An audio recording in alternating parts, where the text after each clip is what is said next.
il a eu les mots plus hauts que les autres parce que il a appelé à la mobilisation, ce que nous avons réclamé depuis toujours, la mobilisation. Mais, et puis, j'ai apprécié la fermeté qu'il a vis-à-vis de nos agresseurs, qui est le Rwanda, bien sûr, avec ses supplétifs. Et ça, j'ai apprécié. Et que nous sommes tous Congolais. C'est bien humain, il a commis des erreurs. Mais pour le moment, nous devons nous aligner derrière lui pour défendre la nation, parce que c'est lui qui a été voté par les Congolais comme président de la République. Donc s'il y a des problèmes entre les Congolais devraient se retrouver pour en discuter. Mais c'est lui, le garant de la nation, et qui doit veiller à l'intégrité du territoire, le bon fonctionnement des institutions selon l'article 69 de la Constitution.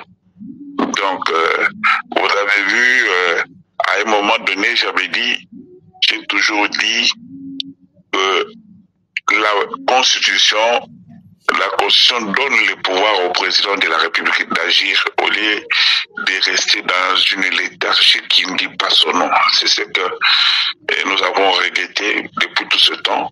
Mais là, devant l'agresseur, tout le monde doit s'aligner derrière lui, parce que accepter que les Rwandais viennent pour nous coloniser, ça, nous n'allons pas l'accepter. Personne ne peut l'accepter.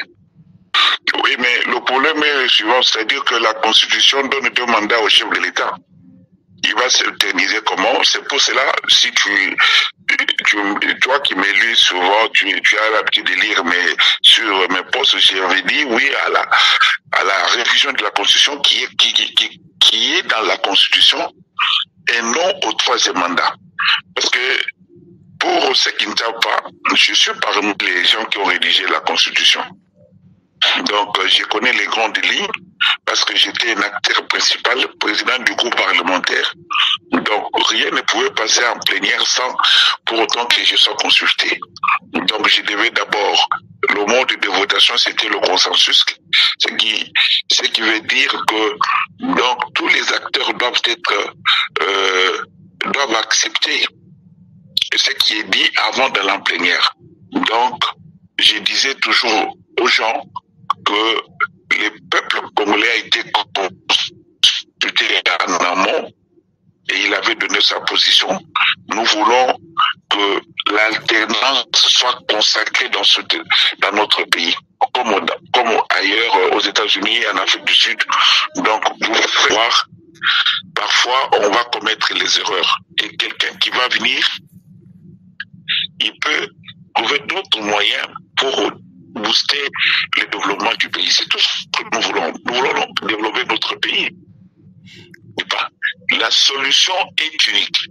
C'est faire la guerre à Kagame. Aller prendre cette solution-là, ça ne vient pas de moi. C'est une solution qui m'a été proposée par un ancien de la MONUSCO qui nous avait vus à Goma, quand nous étions à Goma. Il m'a tiré de côté. Il m'a dit, j'ai dit ça sur les ondes pour que les gens entendent. Il m'a dit, honorable, tel que je vois la situation, cette situation ne va pas rester là-bas. Vous pouvez tout faire.